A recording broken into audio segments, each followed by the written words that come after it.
Selamat malam, Anda menyaksikan Konspirasi Prabu. Tamu saya hari ini dikenal sebagai menteri yang termiskin di Kabinet Indonesia Maju. Dan baru-baru ini ia ramai dikomplain oleh netizen karena kebijakan larangan penjualan barang bekas impor di Indonesia.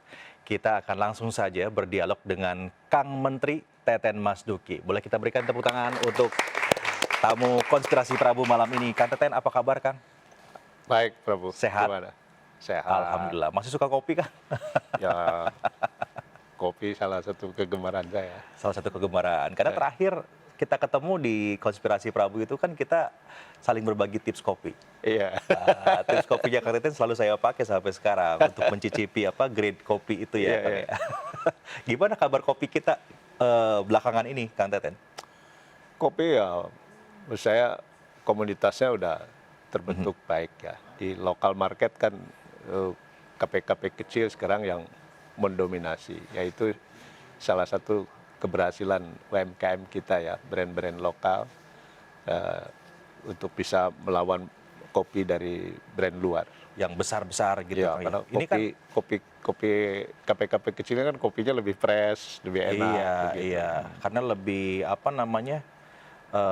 kayak beauty gitu ya, Kang, ya. Jadi maksudnya betul-betul kita bisa ciptain rasanya kayak gimana, Ya. betul-betul merasakan cita Di rasa dunia kan lokalnya. specialty kopi kan Specialty yang coffee. lagi hype. Nah, justru di KP-KP kecil, KP-KP lokal ini yang menyediakan kopi-kopi specialty. Suka pada ngopi nggak nih teman-teman di sini? Ngopinya ngopi kopi lokal atau kopi luar nih? Lokal. Pak. Mungkin sachet tuh. Pak Menteri, sekarang ini kan namanya Pak Menteri ini sedang ramai dibicarakan di mana-mana nih. Untuk satu isu yang banyak publik saya pikir mungkin mispersepsi ya, Pak Menteri ya, tentang kebijakannya Pak Menteri melarang impor barang bekas. Betul nggak saya menyebutkan seperti itu, Pak Menteri? Sebenarnya pelarangan impor barang bekas, termasuk pakaian bekas itu kan sudah diatur di Undang-Undang tahun 2015. Lalu diperkuat lagi oleh Permendag di 2016. Artinya larangan itu sebenarnya sudah lama ya? Sudah lama. Jadi yang kalau kita sekarang bicara pakaian bekas impor itu ilegal, itu penyelundupan. Nah, ini yang sebenarnya yang kita address. Oke, pakaian bekas impor itu ilegal. Ilegal. Artinya ada pakaian bekas impor yang legal. Tidak ada, nggak boleh. Jadi semua pakaian bekas impor itu udah otomatis kalau pakaian bekas yang dari luar itu pasti impor. Ilegal. ilegal. Ilegal. Jadi itu sudah barang selundupan. Sehingga memperdagangkan ini sebenarnya bisa kena pasal pidananya. Ya, gitu. Kita mulai dari tesisnya dulu deh, Pak Teten. Kenapa hal ini dilarang? Karena kan sebetulnya kita sama-sama tahu bahwa ini praktek yang sekarang di mana-mana ada ya, Pak ya. Kalau kita ke pasar loak itu banyak tuh yang jualan pakaian bekas. Belum lagi di e-commerce itu juga ada juga tuh, Pak Menteri. Nah, kenapa dilarang ini? Mungkin publik harus tahu. Ini pertama pelarangannya ini kan berlaku untuk semua barang bekas. Untuk semua barang bekas. Ya, jadi memang sekira background-nya Indonesia tidak mau jadi tempat pembuangan sampah dari negara-negara maju kan. Gitu. Nah, jadi seperti pakaian bekas dari luar, ini sebenarnya kategorinya di sana sampah. Karena kalau yang betul-betul misalnya pakaian yang branded, katakan brand Hermes gitu ya, dan lain-lain itu kan sebenarnya nggak pernah dijual ke luar. Itu juga diperdagangkan di negara-negara maju juga. Tapi kalau misalnya yang datang ke kita itu kan sebenarnya ya bukan brand besar ya, ya paling jarak ke bawah lah itu yang masuk ke sini.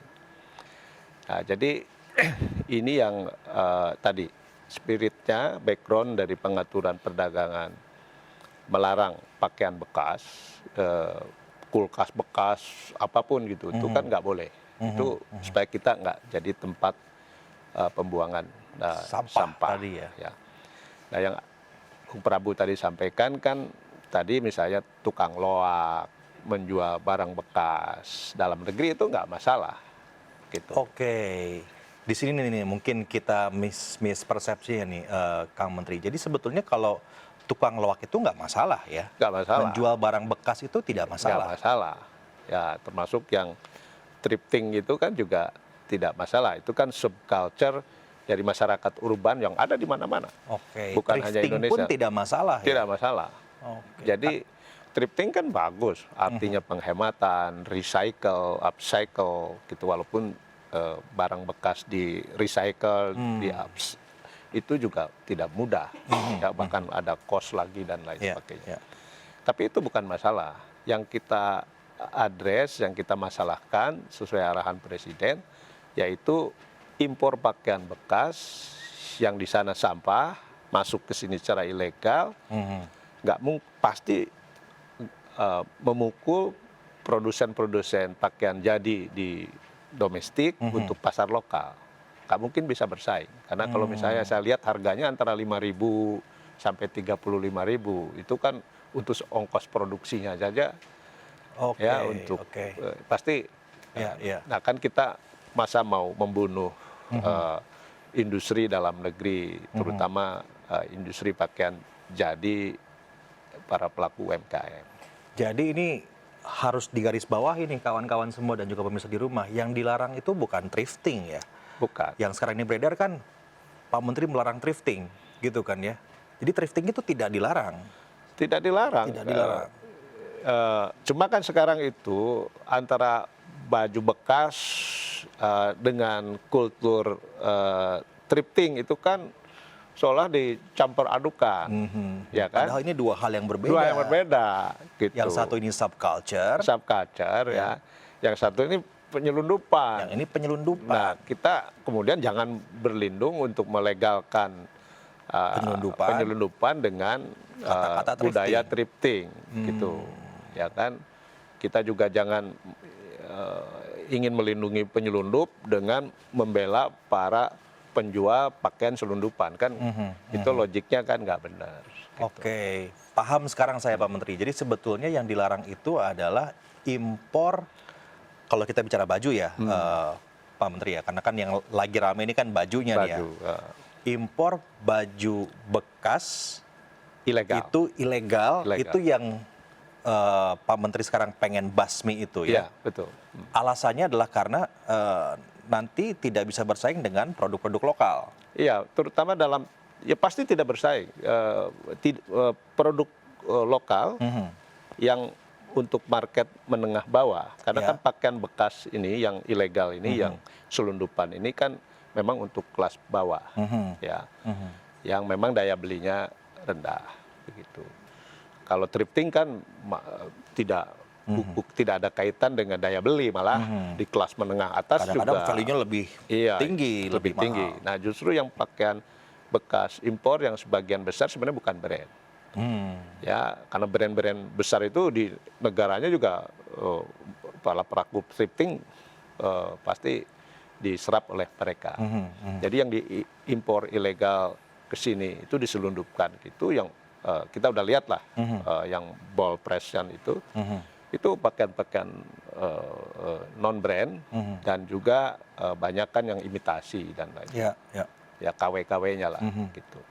Nah, ini pasti di sana sampah kan harganya murah. Ya. Datang ke sini selundupan, nggak bayar pajak dan lain sebagainya, sehingga bisa dijual dengan harga 5.000, 35.000. Nah, ini memukul betul-betul produk-produk lokal yang memang untuk market lokal menengah bawah. Menengah ke bawah.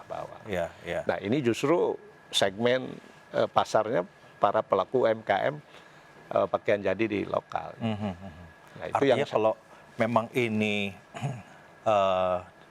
ada dan dibiarkan, ini bisa memukul pelaku UMKM yang memang memproduksi pakaian lokal untuk segmen menengah ke bawah tadi gitu, betul, ya, betul. Pak Menteri ya. Nah, saya kan Menteri Koperasi UMKM, saya harus melindungi para pelaku UMKM ini. Memang kemudian dipertentangkan, loh para pedagangnya ini juga UMKM, betul. Tapi kalau kita membunuh industrinya, yang terbunuh itu Lebih banyak. lebih banyak.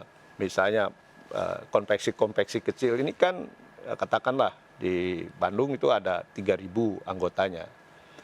Lalu satu anggota itu ada yang memiliki 5 mesin jahit itu. Ya katakanlah 5 pegawai sampai 50 mesin jahit. Kan sejak 2 tahun terakhir ketika produk selundupan ini dijual di online, itu betul-betul mereka habis lah, market mereka diambil. Sebelumnya ketika dijual misalnya pakaian bekas di Cibadak Mall, ya, Cimol di Bandung atau di Senen atau ini, itu belum terlalu berpengaruh. Jadi 2022 itu kira-kira ada 100.000 tonan masuk ke pasar dalam negeri, dijual di e-commerce, ya, di game commerce gitu. Itu hype betul. Ini betul-betul lumpuh.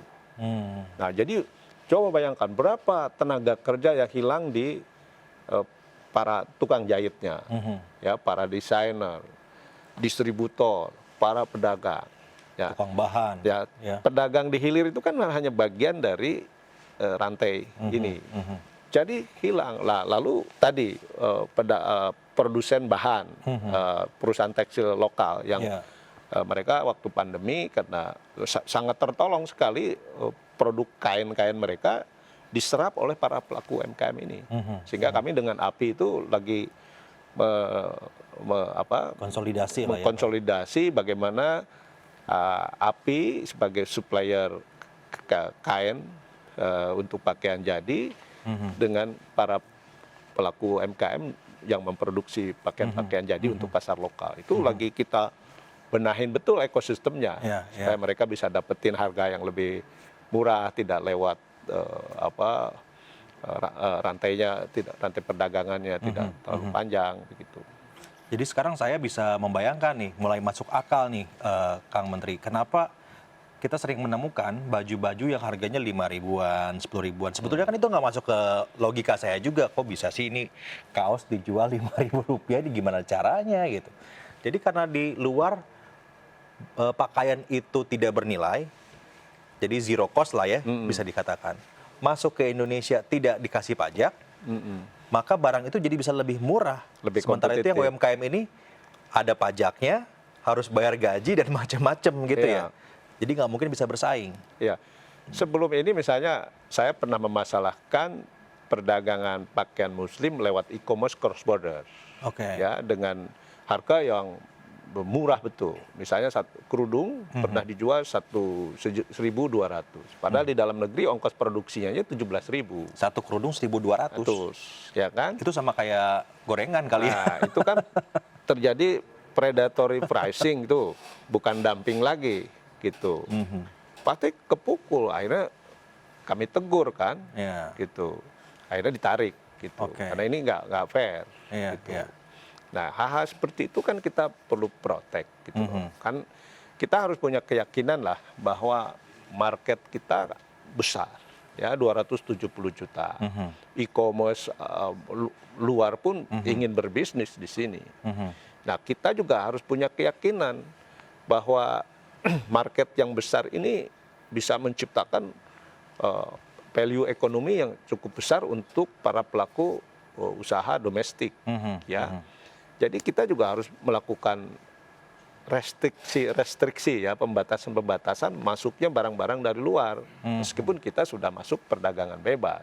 Semua negara juga melakukan itu. Bukan hanya Indonesia ya? Bukan hanya Indonesia. Masa impor pakaian ilegal sampah begitu saja bisa masuk ke kita ya, walaupun argumennya ya karena pelabuhan kita luas, laut kita luas, pintu masuknya banyak. Saya bilang itu nggak bisa jadi excuse. Ya. Ini ada salah di penegakan hukum. Ya. Nah, jadi di dunia itu semua sama memprotek produk-produk industri lokalnya. Contoh ya yang saya sering sebut, misalnya koperasi, kita ada koperasi yang ekspor pisang ke luar, kerjasama dengan eksportir pisang perusahaan besar di sini sebagai off-taker-nya. Masuk ke pasar luar, itu untuk produk pisang dari Indonesia itu butuh 21 sertifikat. Dan ada 3 sertifikat yang setiap 6 bulan harus direview. Ya, saya pelajari, ini sebenarnya nggak terlalu, sertifikat itu ya diada-ada aja supaya tidak mudah gitu loh kita masuk ke pasar mereka. Ke pasar luar ya. Jadi itu, seperti itu. Atau sawit misalnya, produk sawit kita di Eropa kan digempur dengan berbagai isu lingkungan, isu macam-macam kan gitu. Nah, jadi setiap negara sebenarnya juga melakukan proteksi ya dalam bentuk restriksi ya terhadap produk-produk barang dari luar. Nah, kita kok malah diselundupkan kan gitu loh. Dan dibiarkan. Dan kita kan tahu karena yang mengirim data dari, kita lihat data, datanya malah data open source ya. Jadi misalnya ekspor dari Malaysia-nya paling besar ya, masuk pakaian bekas. Ekspor maksudnya ke Indonesia dari ada 6 negara lah, ada Singapura, ada Thailand, ada Vietnam, China. Di kitanya datanya 0, gitu kan. Data mereka ekspor ke kita. Jadi kita kan bisa bandingkan. Inilah penyelundupan terjadi. Nah, karena itu ketika Pak Presiden kemarin sudah tegas, memang harus dilindungi, nggak boleh pakaian bekas masuk. Barreskrim sudah mulai menindak dengan bea cukai ya. Waktu lalu kita di Jakarta sekitar 80 miliar selundupannya, kemarin di Batam sekitar 17 miliaran. Gitu. Hanya kan ini yang teriak nih, Pak Menteri, saya paham bahwa ini adalah sebuah keharusan untuk memproteksi produk dalam negeri begitu ya, agar bisa bersaing. Nah, yang penjual-penjual tadi kan walaupun jumlahnya sedikit, tapi kan part dari UMKM juga begitu, Pak Menteri. Bukankah harusnya juga kita punya solusi, Pak Menteri, untuk mereka nih yang sekarang sudah menggantungkan hidupnya dengan berjualan baju-baju impor bekas itu? Ya, itu betul. Jadi itu kita pertimbangkan kemarin. Maka ketika misalnya di para pedagang pakaian bekas selundupan di Pasar Senen, ketika disegel oleh Barreskrim, oleh polisi, itu kan Pak Presiden minta untuk para pengecernya diberi toleransi lah untuk sementara waktu sampai produk barang dagangan mereka habis untuk dibolehkan jualan dulu. Supaya modalnya kejual dulu gitu ya. Ya, tapi penyelundupnya sama distributornya yang gedenya itu harus dilakukan penindakan gitu. Sehingga nanti kita harus cari untuk para pedagangnya ketika mereka sudah tidak jualan lagi produk pakaian jadi selundupan ini bisa diisi oleh produk lokal. Nah, saya udah dialog dengan teman-teman API dan termasuk juga tadi para konveksi yang membuat pakaian untuk produk dalam negeri. Mereka menyanggupi, mereka sanggup. Jadi nanti akan ada mekanisme pasar ya, yang nggak usah khawatir akan mengisi kekosongan pakaian bekas ini. Dan mereka bilang ya dulu tuh kan para pedagang itu kan jualan produk kami mereka, juga, kata para pelaku produsen pakaian lokal itu. Ya karena saya sederhana saja mikirnya kenapa pedagang yang teriak ini nggak pindah saja jualannya gitu ke jualan produk lokal ya? Apa ada faktor lain begitu Pak Menteri yang membuat para pedagang ini lebih memilih jualan limbah tadi itu ya, jualan pakaian bekas impor itu ketimbang jualan produk lokal? Memang kalau dari segi harga kan memang murah sekali. Jadi marketnya kan jauh lebih bisa menerima begitu. Nah, tapi kan kita juga harus memulai membangun kesadaran masyarakat kita untuk juga mencintai ya, membeli, mengkonsumsi produk-produk dalam negeri. Karena semua bangsa juga melindungi industrinya itu dengan cara selain membatasi produk impor dari luar dengan berbagai restriksi, tapi juga mendorong masyarakatnya untuk menggunakan produk-produk karya bangsanya sendiri. Ya, saya sebut saja misalnya bangsa Korea Selatan, dimanapun mereka berada, mereka pasti menggunakan produk Korea. Ya. Nah, dan kita lihat bangsa Korea Dan bangga lagi ya. bangga dengan karya sendiri. Saya tahun 90-an pernah diundang ke Amerika dan saya bertemu dengan serikat-serikat buruh di Amerika. Waktu itu isunya derasnya masuk mobil impor Jepang. Apa yang dilakukan oleh para tukang parkir di sana yang menjadi anggota serikat buruh itu? Mereka kalau ada brand di luar mobil brand Amerika, mereka persulit parkirnya. Ya itu kan semua negara kan. Ada kesetia kawanan juga ya. Iya gitu loh. Nah kita harus seperti itu. Karena gitu kan pemerintah juga sedang bikin gerakan bangga buatan Indonesia. Gitu. Jadi kalau kita nggak membeli produknya, kan nggak mungkin UMKM kita tidak bisa meningkatkan kualitasnya. Ya, kalau kita beli, mereka ada kesempatan untuk meningkatkan kualitasnya. Kan semua negara juga begitu. Emang dulu mobil Jepang bagus, sekarang kan enggak. Gitu. Karena itu kebijakan pemerintah membeli 40% belanja pemerintah harus membeli produk koperasi dan UMKM, itu kan kebijakan pemihakan terhadap produk lokal. Jadi kalau ini ditafsirkan, ini kan merupakan kebijakan substitusi impor untuk belanja pemerintah. Dan itu berhasil meng-create pertumbuhan ekonomi 1,85% atau 2 juta orang lapangan kerja baru tanpa ada investasi baru. Itu kita hanya dengan membeli 40% produk lokal. Yaitu nilainya sekitar 400 triliun ya kalau dari belanja 1.200 triliun. Besar ya. Cukup besar. Menteri ya. Ini kalau kerugian dari impor pakaian bekas ilegal ini katanya cukup fantastis angkanya ya, Kang Menteri ya. Iya, kalau kita lihat misalnya kan per hari itu kalau kita rata-ratakan 70 ton masuk itu 350.000 potong per hari. Per hari pakaian bekas selundupan masuk ke lokal market. Iya, iya. Nah, itu kan lumpuh lah. Betul. Gitu ya kan. Jadi ini kerugiannya menurut saya ya bisa lapangan kerja sekitar 2 jutaan lah yang hilang.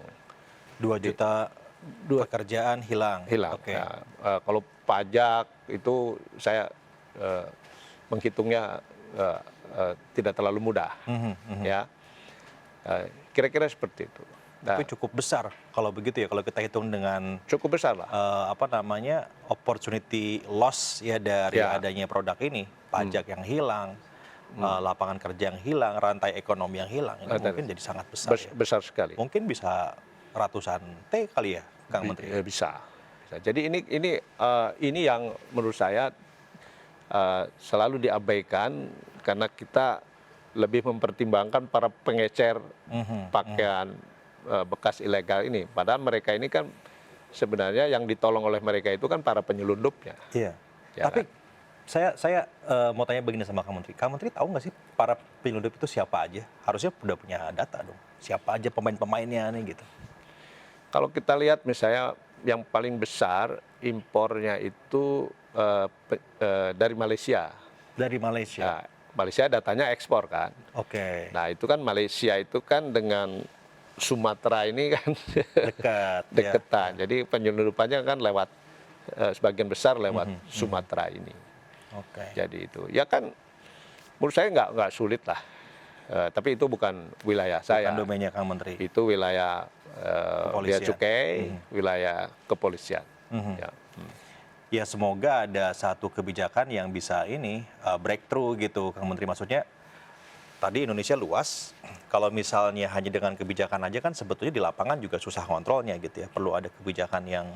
Saya pernah mengusulkan ya kepada Pak Mendag kemarin. Pak Mendag, saya bilang kita kan sulit nih kontrol penyelundupan karena kita terlalu banyak ke pelabuhan-pelabuhan kecil yang menjadi jalur tikusnya gitu. Tinggal bayar aja, masuk tuh barang. Terus yang kedua kan kita juga perlu memprotek produk lokal dari serbuan atau katakan impor lah, pakaian jadi dari luar. Karena terus terang misalnya kalau kita melawan produk pakaian jadi dari China, nggak mungkin kita bisa bersaing karena mereka punya bahan bakunya sendiri. Kita nggak punya.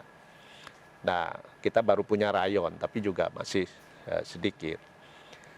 Nah, sehingga kita perlu mengatur, misalnya semua produk pakaian jadi impor, produk tekstil impor, itu ditaruh di pelabuhan paling jauh, di timur misalnya, di Sorong.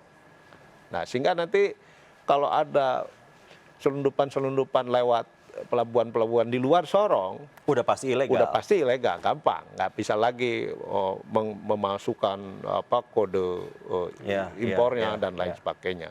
Gitu. Yang kedua, pasti produk lokal masih bisa bersaing karena dari Sorong masuk ke pasar di Jawa, Sumatera kan mesti ada ongkos transport, ya kan? Kita bisa protek begitu. Artinya harganya akan naik. Naik gitu. Produk lokal masih bisa bersaing. Lalu juga kan sekarang kan biaya logistik ke wilayah timur itu kan, karena muatannya kan cuma dari barat, dari timur biasanya kosong tuh, kontainernya itu kosong, sehingga barang-barang di Indonesia Timur tuh selalu lebih mahal daripada di wilayah barat, karena biaya logistiknya dibebankan kepada konsumen di sana.